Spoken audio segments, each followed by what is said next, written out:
If you are getting started in live streaming, or maybe you've been doing it but you're kind of feeling confused and you want to know how to live stream on YouTube, especially using OBS, which is a free software that you can use to stream. In this video, I'm gonna give you a full guide from all the gear that you are going to need, and I'm gonna show you exactly why you need to get and put it together, and obviously show you how to use OBS with that gear that you have and be able to go live on YouTube. So let's not take much time, let's actually get started. So when it comes to gear, this is everything that you're gonna need to be able to go live. But again, for the purpose of this video, this is gonna be mostly for someone who wants to start live streaming either from a home studio or an office kind of studio. If you're streaming big events or church events and stuff like that, it's the same concept, but you may need what we are going to be talking about on a bigger scale. So it may not be the same, but the concept remains the same. The first thing that you're going to need is some sort of lighting. So you're gonna need some light. That's very, very important, because if you want to look professional, either you're streaming from home or you actually streaming for church or an event, okay, you still need some sort of lighting. But for the sake of keeping it simple, we're gonna be taking this as a home studio, okay? But keep in mind, the same concept applies to anything you may want to stream. So when it comes to light, what I mostly recommend, if you have a small room, I would recommend something like a ring light. Okay, this is gonna be something minimal, it's not gonna take a lot of space, and in most cases it's gonna be really enough for you. Okay, another thing, if you're looking at me right now, you can see that I have some colorful background. Okay, so you need to kind of work on your background a little bit. So usually the actual professional lighting will consist of 3 lights. So the key light, which is your main light, something like this one, is gonna be in front of you. For me right now, I have a different light, which I will actually show you in a minute. And you're gonna need some sort of kind of backlighting or something to kind of kill the shadows, okay, if you want to take it super professional. But again, if you're starting out, I would say keep it simple, have something like this, okay, and avoid using your room lights. So try to turn off your room lights and using a small ring light. Again, I'm gonna put some of the lights that I recommend down below. And in the background, try to find maybe something like a lamp that you have in your house and put in the background. If you can get some RGB lights, again, have few RGB lights here behind me. Those are lights that will actually give you that colorful feel, okay? And they are going to kind of help you create that separation between you and the background. If you can afford those, you can actually invest in those. But however, if you cannot, try to have a clean background.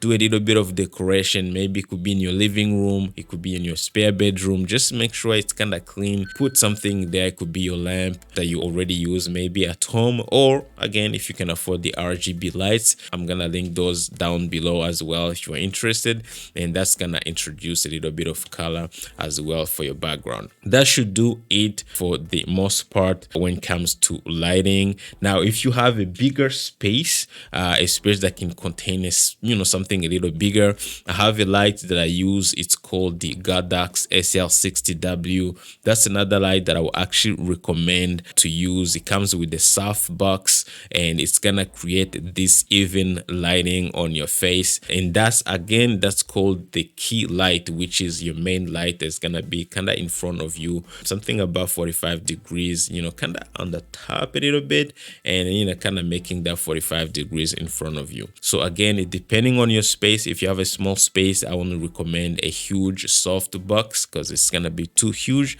But if you have enough space, that will be number 1 recommendation. Small space, get a ring light, it should do the job. Now, the second thing you're gonna need, obviously you're gonna need a microphone because you need to capture your audio, okay? And again, even though we're gonna talk about the camera, I don't want you to be using your cameras or your built-in microphone in the camera, because that microphone is not gonna sound that good, okay? It's gonna introduce some noise, and that's the last thing that you want. If you want to look professional and sound professional, you need to invest in a professional professional microphone. Professional doesn't mean expensive. I have few suggestions. Obviously, I'm using this microphone here. This is a different microphone. This is an XLR microphone. If you're getting started, I will advise you to keep it simple. Get something like a USB microphone. I'm gonna show you what I have been using actually. This is a USB microphone. This is called the Tonor TC40. Okay, so the good thing about USB microphones is the fact that you can actually go ahead and connect it directly into your computer. So that makes things very easy, and it's gonna come in a kit. So it's gonna come with a stand or a boom arm. That's why I love it. This microphone is about $60 on Amazon. Comes with the boom arm, this pop filter that will kind of help reduce the those plosives. And it's gonna come with the headphones jack, which means you can monitor your audio in real time. You can even use this microphone for kind of making Zoom calls and stuff like that, which is awesome. So this is a great sounding microphone. I've tested it myself. I've used it multiple times and it works well, and I would recommend it for sure. If you're not comfortable using a USB microphone, you can also consider buying a microphone like this one. This is a Rode microphone, and what this microphone will do will actually connect directly to your camera, and you can actually have a cable that will go from the mic into the camera straight, which is great, especially if you don't want to be dealing with USB microphones. That is going to send the signal straight from the camera into the HDMI cable, and you can connect your camera directly to your computer. It will be still good. Okay, however, the challenge you may have with that kind of microphone is to be able to have it close to your mouth, because you need to have it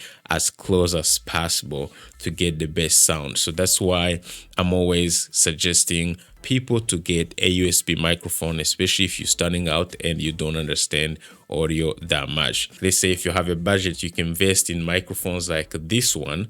This is the Shure SM7B. This is a great sounding microphone, but if you invest in a microphone like this, it's gonna require you to invest in a lot of gear, like an interface like the Rodecaster Pro or Pro 2, which is like an interface that will allow you to power this microphone or to amplify this microphone, because this is an XLR mic, so you cannot connect it directly into the computer. So that could be for another video, or may even this microphone that I'm using, it works the same way. To keep it simple, if you're starting out and you're not an expert in audio, again, get a USB microphone. It's gonna come in as a kit with everything you need. Connect directly into your computer and it should do. Now, the third thing that you're gonna need, obviously, a camera. So we are right now, I'm recording this video in 2023. This is what's trending, or this is the standard now. Yes, I would love to tell you to get a webcam or use your cell phone. Again, if you don't have the budget, it's okay to start with your cell phone. Okay, use your cell phone as a camera. That's possible. You can download an app called iRyan that will allow you to use your phone as a camera if you have an iPhone or Android. However, that should be a short-term solution. Okay, I don't want you to buy a camera like this. This is the Panasonic Lumix GH5. This is more advanced, and this can do more than just streaming. If you're starting out, there's a camera that I recommend the most. That's the Sony ZV-1. The reason why I recommend the Sony ZV-1 is because it's easy to use. It has a great autofocus. It can record in 4K, full HD, which means it's future proof, and it has what's called a clean HDMI. So a clean HDMI allows you to actually stream or use your image coming from the camera, send it into your computer without any information on the screen, because the exposure information or the information you see on the screen, when it gets to the stream, you don't see that. You see a clean feed. But in general, any DSLR camera or mirrorless camera that has a clean HDMI should do the job. So if you already have one, you don't have to go ahead and buy the ZV-1. If you already have another camera that can do the job, like the the Canon M50, Sony a6400, Panasonic G7, those cameras will still do the job. Okay, but for the purpose of this video, if you're starting from scratch, I would again recommend the Sony ZV-1 to start with. Okay. The next thing that you're going to need is going to be an HDMI cable, of course. So if you're using a camera like mine here that I have, it has a clean HDMI and it has a full size HDMI port. So I can easily connect my HDMI cable into the camera and I'm gonna send this signal to the computer. Now, if you're using a smaller camera like the Sony ZV-E1, you're gonna need the little adapter, okay, so which is because uses micro HDMI to adapt it. So you're gonna adapt from micro HDMI to full-size HDMI, and you're still gonna use the same cable to send to your computer. But again, I'm gonna put links down below for everything so you guys can actually go ahead and check them out on Amazon.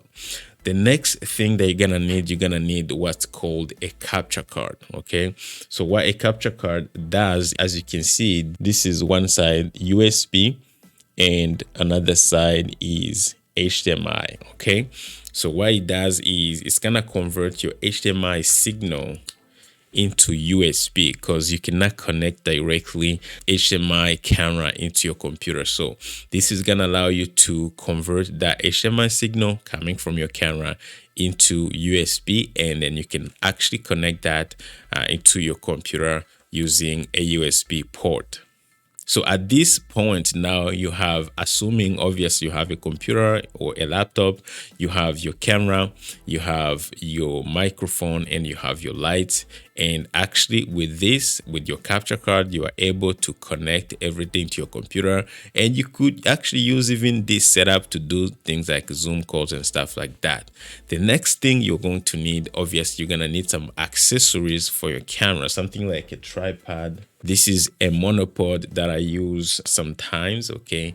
But again, you don't need to get a monopod. Depending on what you need, I would suggest maybe you get an actual tripod. Again, I'm gonna put links down below. This is gonna help you obviously mount your camera, because you're not gonna mount it in front of you, so you can just put it on a desk or something, right? So that's important. And you're gonna need an AC power adapter. So what it does is, most of these cameras are going to come with an actual battery, okay?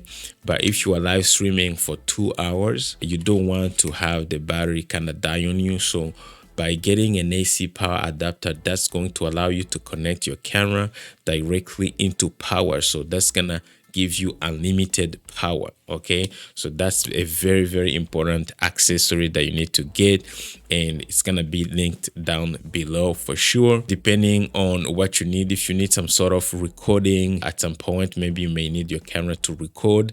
I want to remind you that if you want to record, you can record directly through the software that you're gonna be using. So we're gonna talk about it in a minute. However, if you want to record through the camera, let's say sometimes you want to take it out and do some recording, so you're gonna need a memory card or an SD card for your camera. So when it comes to gear, that's mainly it. Of course, you're gonna need a computer. So again, I don't have any specifications for computers. Just have a more recent computer or something like a gaming computer, a computer that can handle any type of software they're gonna be using. Again, we're gonna talk about that in a minute. And speaking of software, I just want to remind you guys, if you're enjoying this content, make sure you hit the subscribe button. My name is Sam and you're watching live production tips and tools. So if you're into live streaming, you want to like this video and actually share it to someone you think may enjoy it. Next part, we're going to talk about the software.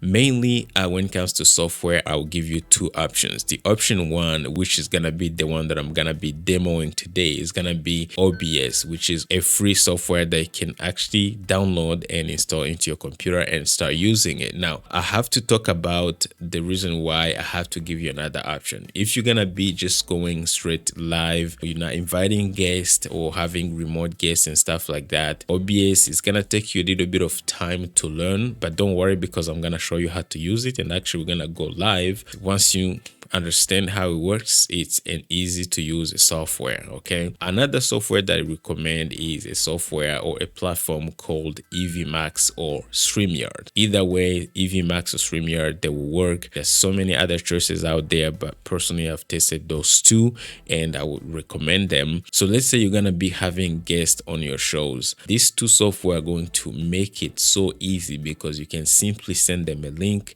and they're going to click on that link like a Zoom link, and they're gonna join you, and you can actually have them on stream with no issues. So easy on their side, and on your side is gonna be so easy. Another thing is, if you want to multi-stream to multiple destinations, these platforms are going to make it so easy as well.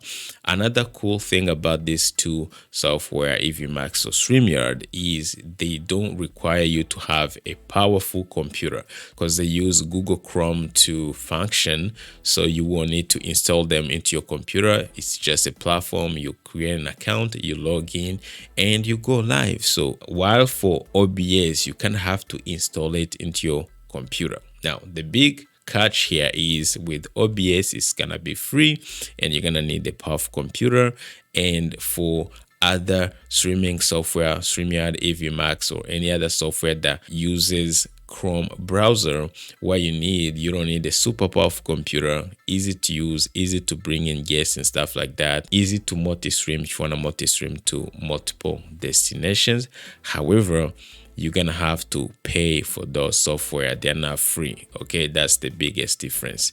So if you are ready to learn, you have a good computer that can handle OBS, then we're gonna go straight into OBS right now, and I'm gonna show you how you're actually going to go live. So let's go to Google. I'm gonna show you first how you can download OBS. So you're gonna go to Google and type in OBS Studio. The first thing you're going to see, apart from the sponsored one here, it's gonna be the OBS Studio. Usually the website is obsproject.com. That's where you can download the latest OBS. Now if you're using Windows or Mac, depending on what you're using, you can actually go ahead and download for whatever operating system that you're using. In our case, we're using Windows. Okay, now as you can see, latest version of OBS supports Windows 10 and Windows 11, so make sure your computer is running at least Windows 10 or Windows 11. Okay, once you're done, click here on Windows or Mac, whatever, and follow the instructions. Super easy to install. I already have mine installed.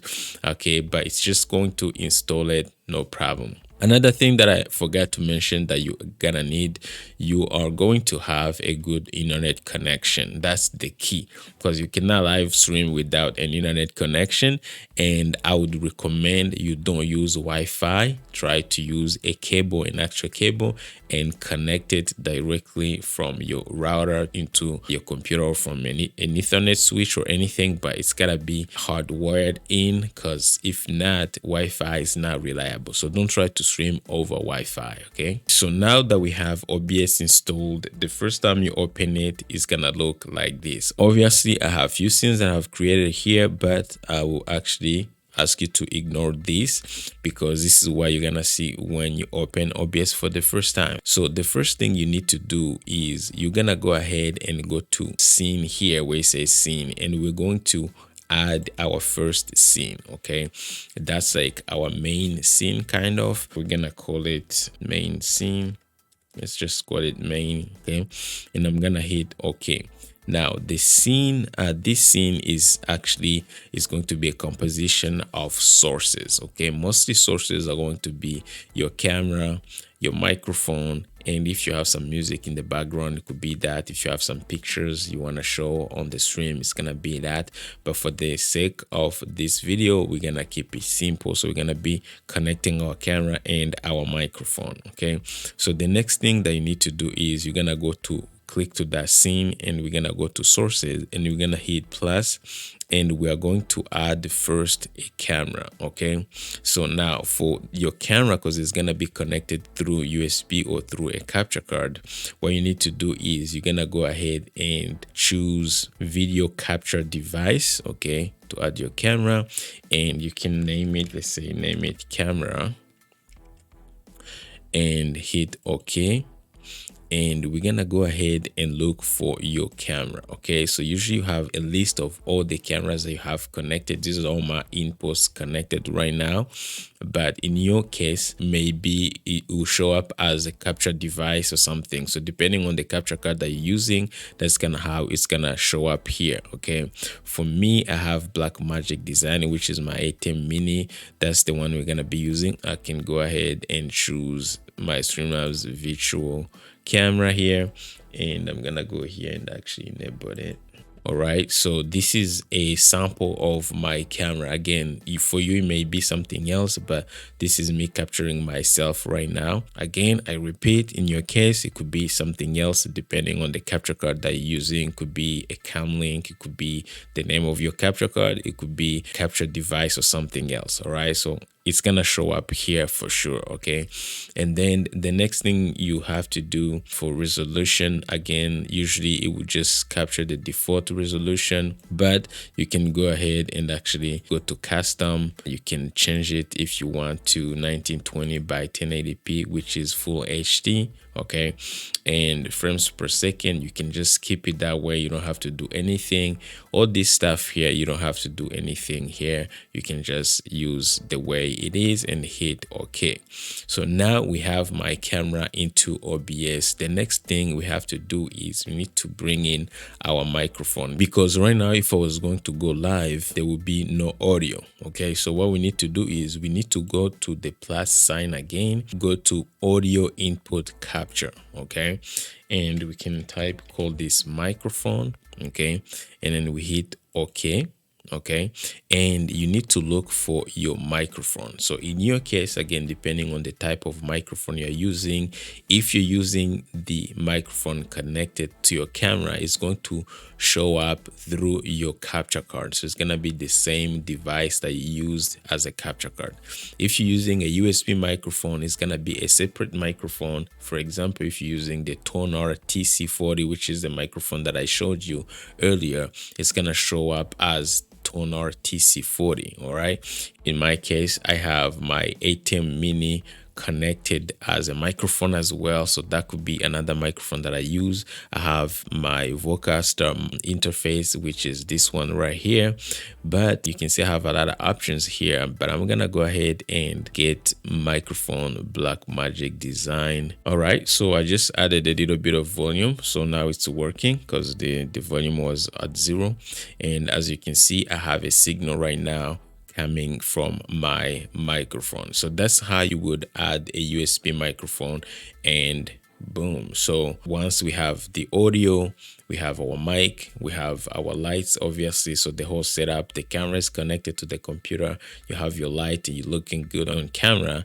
it's time to actually go live. Okay, now another thing, again, this is a beginner's guide, so you may design another scene for like a welcome scene or a countdown timer, or after your stream you may design something like that says thanks for watching. So those are things that you may do to kind of spice up your stream. For the purpose of this video, we're not gonna do that, but I want you to keep that in mind. Okay, you can go ahead and design another scene. I'm just gonna show you a little quick. We can call it welcome.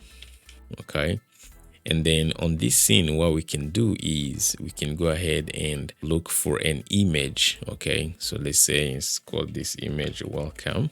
We're gonna call the source welcome. Okay, welcome image, right, and hit OK. And we need to browse, find it. We're gonna go ahead and browse, find something that we can use here, look for an image that we can use. Let's bring in this image, for example, right? Okay, so this is a quick image to just show you. Again, when you bring it in, it may show up like this. Okay, and what we need to do, you can right click to it and go to transform, and then go to fit to screen. Okay, this is just an example. Right, so now it fits the screen, and then what we need to do is, if you have some music, you can add some music, but again, we're gonna keep it simple. You can go to add source, and then we can add a text. Okay, and then hit OK, and then what we can do, we can type welcome. Okay, just welcome, something simple. We can choose the font that we need. So something that looks a little fancy. Bebas is my favorite font, and hit OK. And then you can maybe have it centered in here, right? You can also go to filters or properties, and let's see if we can add some gradient or something, opacity 200%, something like this. So as you can see, it doesn't look bad. Okay, again, this is super quick. So this is like your welcome, and then we can move it on the top of main. Okay, so now I can switch from between welcome, and then when I'm ready to go live, I can hit go live, right? Again, you can add like a lot of information. You can also switch from, if you go here, you have studio mode. If you switch to studio mode, it gives you an ability to preview a scene before you take it live. So I can actually hit cut. Okay, let's say I choose my main camera is gonna be in preview, and before I go live, I can hit cut and it's gonna go live. Okay, if I want to go back to this scene, I can go back to this scene, no problem. So before you go live, you can have this thing that says welcome, and then whenever you're ready, you can hit cut to your main scene here, which is you talking and maybe sharing your message, and then boom, you live. Okay, so the next thing that we're going to do is we are going to actually go to settings. Okay, and we are going to go live for real. Okay, so what you see now here, the main settings for OBS, you have your general settings. You don't have to do anything here. You have your stream settings. This is what we're gonna be using for streaming. You have your output settings. In most cases, it's gonna look like this. The video bit rate, you can keep it at this, no problem, or adjust it depending on your internet connection, but for the simplicity of this video, we're gonna keep it this way. And to be honest, the encoder, you can change it. If you have a dedicated graphics card, you can change it to this, or if you don't, just keep it to software. Okay, but other than that, this is pretty much it. Keep it simple. And on video here, this is where the magic happens. So on video here, you want to make sure you change it to full HD. Okay, full HD, which is 1920 by 1080p. Okay, this is important. Okay, and here keep it at 30 frames per second, so this number here can stay at 30, no problem. Okay, and that's pretty much it. Once you're done, you can hit apply, and the next thing we're gonna hit OK. So guys, so now that we have created two scenes, at least the welcome scene and the main scene, which is you being on the screen and your microphone, obviously everything's connected, the lighting's perfect. It's time to go live on YouTube. So what we need to do now is I'm gonna go ahead and go to my YouTube, open YouTube, make sure you logged in. Okay, and then you're gonna go on the top here where it says create. Okay, again, you want to make sure you are logged into your YouTube account, okay, or your Google account. Now you're gonna go ahead and go where it says create and go where it says go live, and then from here you can actually go where it says stream. Okay, on the stream part, this will be if you wanted to go live directly using, just get the stream key, paste into OBS. That's one way. However, that's not the way you're gonna be doing it today, because with the new OBS, you can actually go directly live from OBS to YouTube, and that's gonna be by going to stream settings here. Okay, and I can go ahead and choose YouTube. Okay, so where it says service, so let's go ahead and choose YouTube RTMPS. Okay, and for the server, you can use the primary YouTube ingest server, which is great. Here where it says connect account recommended, go ahead and connect your account directly, and I'm gonna show you how to do that, and I'm gonna show you another way of actually using the stream key. Okay, let's start with using our stream key first, and then we're gonna go ahead and show you how to connect your account. Which one is better? In my opinion, by connecting your account, I think is better because you don't need to do anything else. Every time you go live, you simply hit go live and you live because your account is connected to YouTube. So let's go ahead and use the streaming key first. You need to go to YouTube. I'm gonna close this and I'm gonna go to YouTube here, okay, as if I was going live, and I'm gonna copy my streaming key here. Okay, copy this streaming key, make sure you hide it all the time, and then I'm gonna go back to OBS, go to settings, and then go ahead and paste the stream key from YouTube and hit apply and hit OK. Now if I do start streaming, we should be able to see our feed right now back in YouTube. Now it says the connection is good, and then as you can see, I am live right now. Okay, what you would need to do is you would have to go to edit, change your title, add your description, customize everything, monetize your stream. You can turn on the monetization and everything, make sure everything is good, and you are good to go. Once you're done live streaming, you just hit end stream and the stream will be ended. You can also go here and do schedule and create new, and then you can name it, so say call test, and add your description and everything.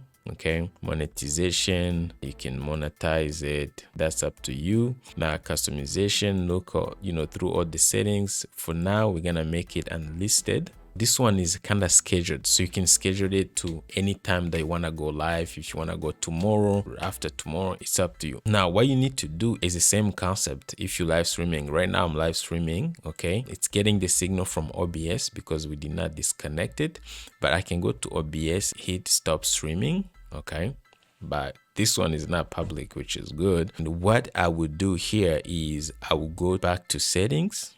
Okay, and then I'll go to stream. Now we're gonna use this second method, which is the one that I recommend the most, which is connecting directly OBS to YouTube. So go to connect account. It says please complete the authorization in your external browser. If the external browser does not open, follow the link. All right, go to Google Auth Service. So it's gonna open a tab like this, and then you choose the email, the Google account that's associated to your YouTube account, and then you hit OK, and then you choose your YouTube account or your YouTube channel, and then hit allow, because you need to allow your OBS to connect it to your YouTube account. Follow all the instructions, and once you're done, you should get a confirmation.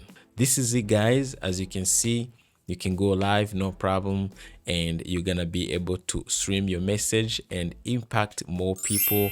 So my name is Sam, you're watching Live Production Tips and Tools. If you enjoyed this video, make sure you hit that subscribe button, share to somebody who may benefit from this video, and like the video, of course. And don't forget, leave me some questions in the comment section down below if you have questions, and I'm gonna link everything that I talked about in this video down below, or the information that you need. If you need to know how to do exactly the same thing but be able to stream on Facebook live, I have a video that I made that I'm gonna link at the end as well. But other than that, thank you so much, guys, for watching.